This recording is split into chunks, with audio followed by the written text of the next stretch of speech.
मन गिरिधारी, गिरिधारी श्याम बनवारी। हरे कृष्णा, राधे राधे। मैं भक्तिन सुरभि। आप सभी भक्तों को मेरा दंडवत प्रणाम और बहुत बहुत आभार। Welcome back to my YouTube channel. 11 दिसंबर 2020 को उत्पन्ना एकादशी है। आज के वीडियो में हम इस उत्पन्ना एकादशी की व्रत कथा श्रवण करेंगे।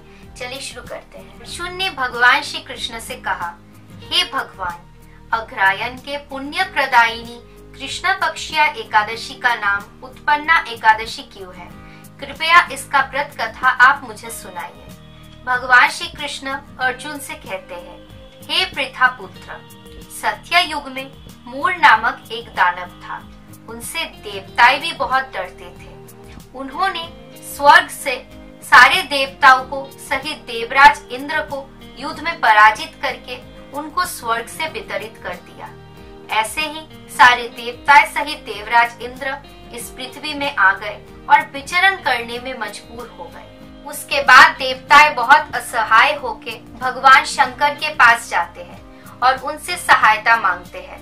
उनको अपनी सारी दुख की बातें विस्तार में बताते हैं। वो सब सुनने के बाद भगवान शंकर देवताओं से कहते हैं कि जहाँ पे शरणागत वत्सल जगन्नाथ जी गरुड़ ध्वज पे विराज करते हैं, तुम सब वहाँ पे जाओ। वो निश्चय ही तुम सबका मंगल विधान करेंगे। उसके बाद सारे देवताएं सहित देवराज इंद्र क्षीर समुद्र के तट पर जाते हैं। वहाँ भगवान विष्णु का दर्शन करके सारे देवताएं और देवराज इंद्र अपना प्रणाम निवेदन करते हैं और अपने सारे दुख की बातें बताते हैं। उसके बाद भगवान श्री विष्णु देवराज इंद्र से पूछते हैं कि वो मूर दानव कैसा है और वो कितना शक्तिशाली है, कृपया आप मुझे बताइए। देवराज इंद्र ने भगवान श्री विष्णु से कहा कि प्राचीन काल में ब्रह्मा वंश में तालजंगा नामक एक बहुत ही शक्तिशाली असुर था। उनका ही पुत्र वो मूर बहुत शक्तिशाली, उत्कट और भयानक है। उन्होंने हम सब देवताओं को युद्ध में पराजित कर दिया और अभी वो पूरे देवलोक का अधिकारी है।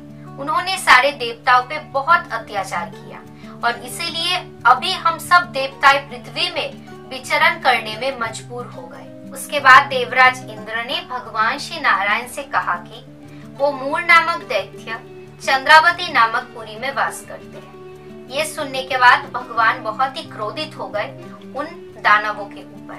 उसके बाद वो समस्त देवताओं के साथ चंद्रावती पुरी में जाते हैं। उसके बाद भगवान नारायण को देखने के बाद मूर दानव बहुत ही गुस्सा हो जाता है और जोर जोर से गर्जन करने लगता है।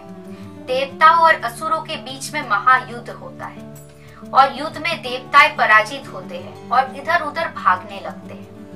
उसके बाद भगवान श्री नारायण को अकेले देख के मूर दानव उनसे कहते हैं, रुको रुको, और भगवान नारायण को और भी गुस्सा आ जाता है।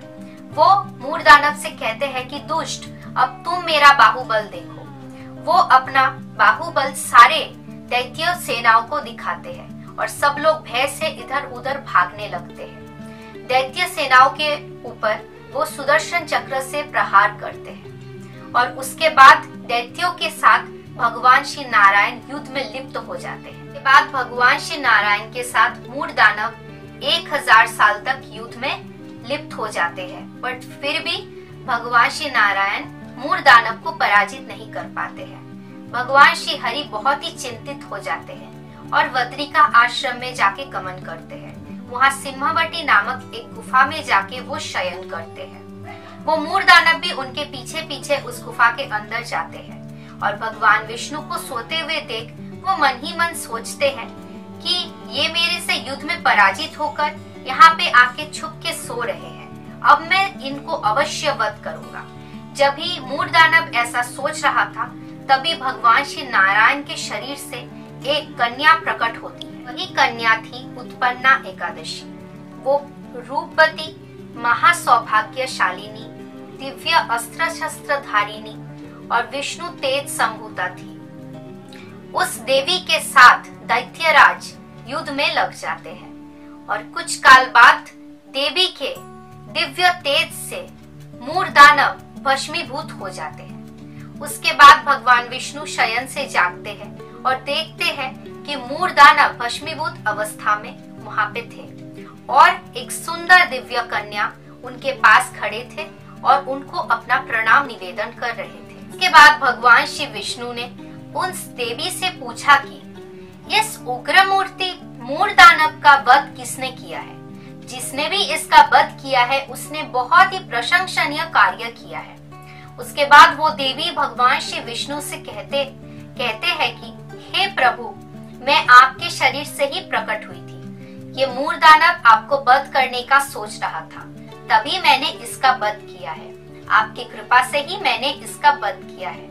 ये सुनने के बाद भगवान श्री विष्णु उस देवी से कहते हैं कि मेरा पराशक्ति तुम एकादशी में उत्पन्न हुई थी, इसलिए तुम्हारा नाम होगा एकादशी। इस त्रिलोक में मैंने बहुत देवताओं को और ऋषियों को वर प्रदान किया है। हे भद्रे, कृपया तुम बताओ तुमको क्या वर चाहिए? सुन के एकादशी ने भगवान श्री विष्णु से कहा कि हे भगवान, इस त्रिभुवन में मैं सर्व विघ्न विनाशिनी, सर्व मंगलदायिनी और सर्व प्रदायिनी रूप में पूजी जाऊंगी। जो भी भक्ति और श्रद्धा भाव से आपके लिए मेरा ये व्रत पालन करेगा वो सर्व सिद्धि लाभ करेगा। कृपया ये वर आप मुझे प्रदान कीजिए। उसके बाद भगवान ने कहा कि तुम उत्पन्ना नाम से जगत में प्रसिद्ध होगी और इस उत्पन्ना एकादशी का व्रत जो पालन करेगा तुम उसकी सारी इच्छाएं पूरी करना, उसकी सारी मनोकामनाएं पूरी करना। तुम मेरे शरीर से ही प्रकट हुई हो, इसलिए तुम्हारा व्रत पालन करने वाला मेरा ही पूजा करेंगे और उनको मुक्ति लाभ होगा। ये व्रत पालनकारी का तुम सर्व शत्रु विनाश करना और उनको सर्व मंगल प्रदान करना और सर्व सिद्धि भी प्रदान करना। तो यही थी कथा पवित्र उत्पन्ना एकादशी का। तो मैं हर वीडियो में ऐसे बताती हूँ कि ये महीना स्पेशल है, कभी कार्तिक महीना, कभी पुरुषोत्तम महीना। तो मैं ये इस बार फिर से बताती हूँ कि ये दिसंबर महीना भी बहुत स्पेशल है, क्योंकि ये दिसंबर महीने में 25 दिसंबर को जो मोक्षदा एकादशी आने वाला है, उस दिन भगवान श्री कृष्ण ने अर्जुन को भगवत गीता का ज्ञान प्रदान किया था। इसलिए ये महीना बहुत ज्यादा स्पेशल है।